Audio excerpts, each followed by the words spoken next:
A lot of pollen coming in, guys. A lot of pollen. Good job, girls. Alright, guys, we're going to go to the other bee yard.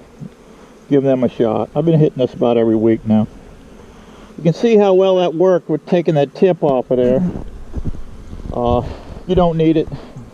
It blasts fine. I should have enough acid there to hit that other yard, so I won't have to make up anymore.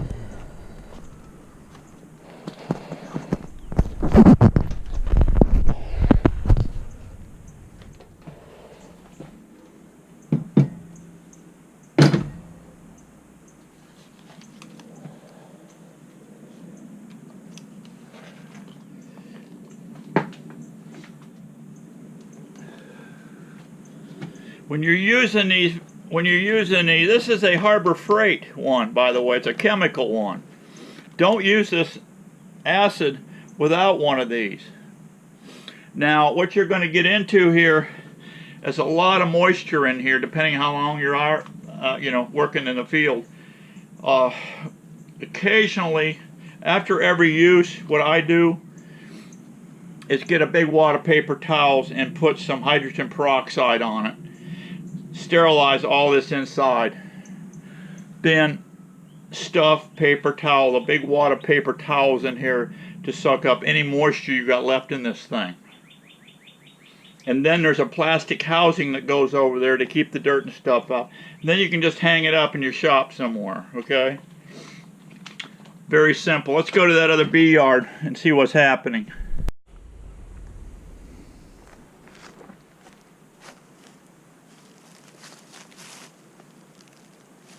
Hey guys, over at this other yard here, and that hive right there, that's called sloppy carpentry work, actually sloppy sawing. I didn't have that fence set just right.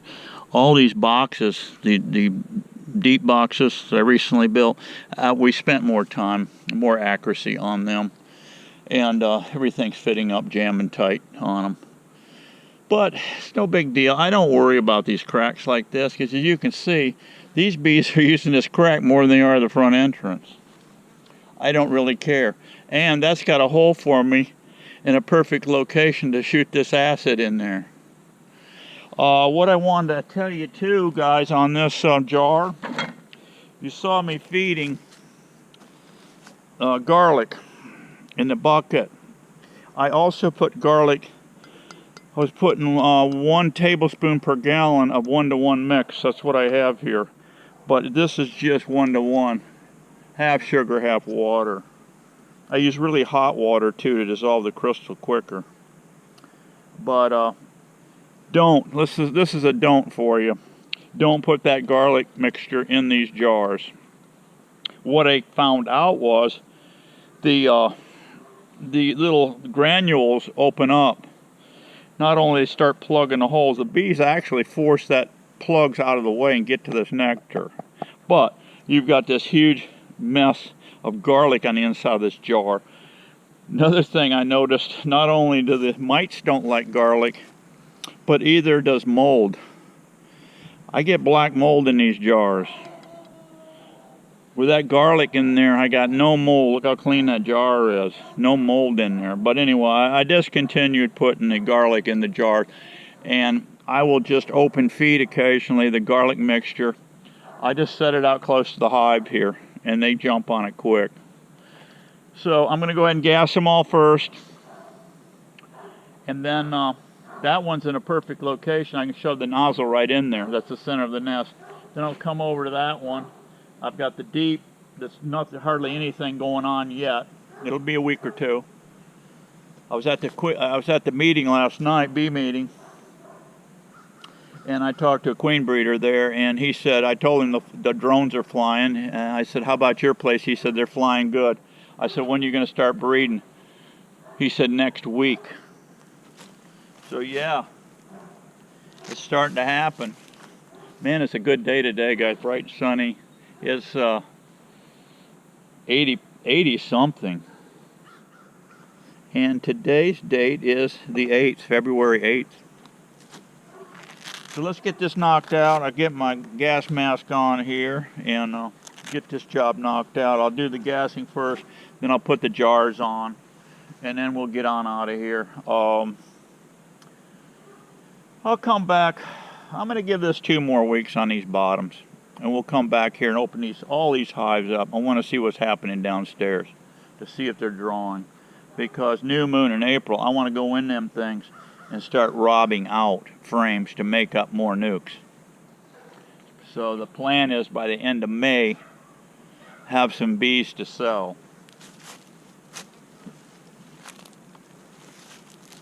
That's the plan.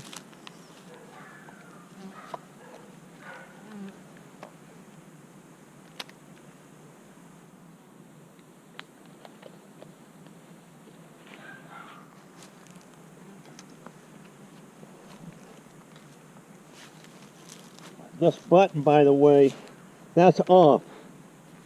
That's off in that position. When it's shoved over that way, this is the right side. If it's shoved over, you won't get any pumping action. So you shove that back over, now it'll pump.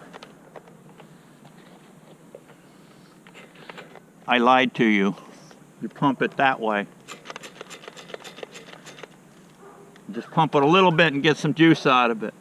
So make sure you got the plunger that way. Fire it up.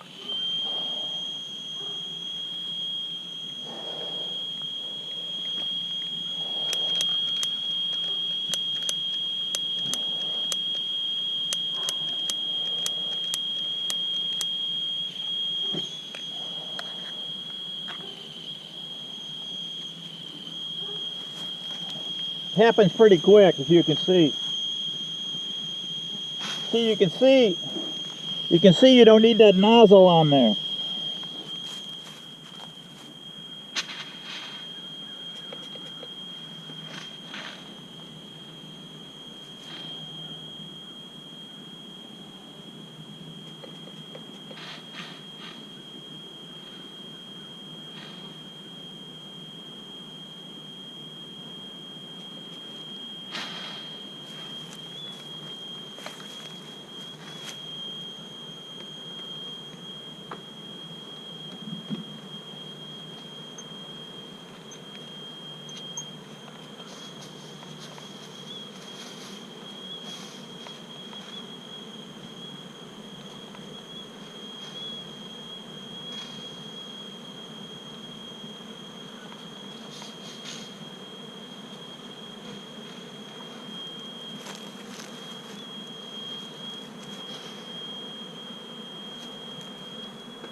That's it, guys.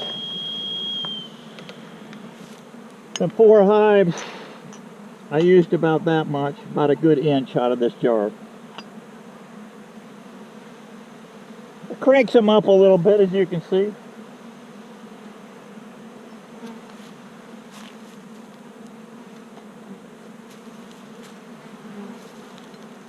What you want to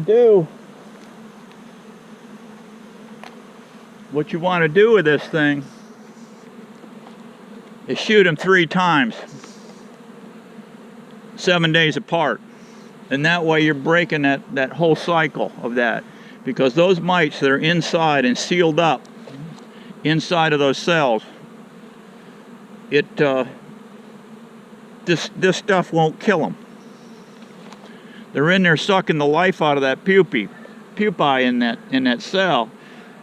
And I found out in the bee meeting last night something kind of interesting. I always thought the mites were sucking the blood out of the bees, like a dog tick. according to the latest research, they're sucking the fat out of these bees. And once they get the fat all out of these bees, they just can't take it. They fold up. I mean, they're done. Talking with one of the head guys down there, and he doesn't treat at all. He don't treat his bees at all. I said, how many hives you lose in a year? He said 30%. He's running 100 colonies. Well, that's a lot of bees. Since I've been doing this fogging, I haven't lost a beehive. Whether I do down the road or not is another thing. I don't know yet. But you're on this journey with me. But look at the pollen on them girls.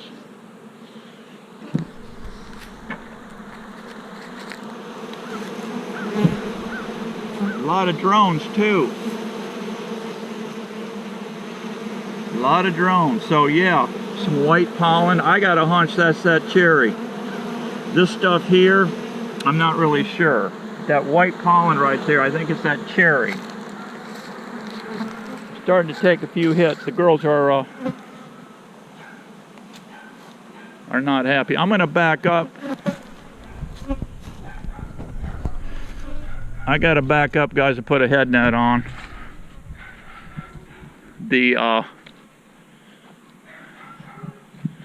This acid treatment here has got them cranky a little bit. But thought I'd bring you along and show you this trick here. And it's so far, like I say, it's working out really nice. And time will tell. I'm thinking another few weeks I'm going to get into these bottoms and see how they're doing. And hopefully I'm going to be able to just get right on into it, the new moon in April, and start making a bunch of beehives. Because my plan is actually to steal 3 frames out of each one of these. So I'll be able to make up, if I do that in all my colonies, that's 7 more nooks. So that'll put me up to 14. I don't want to have a whole lot of bees anyway. But if I could sell, you know, 15, 20 hives a year, that'd be great, you know. So that's the plan. All right, guys. We'll see you in a few days, or a day or two, whatever, and we'll get going here with this bee making. Be happy. Bye-bye.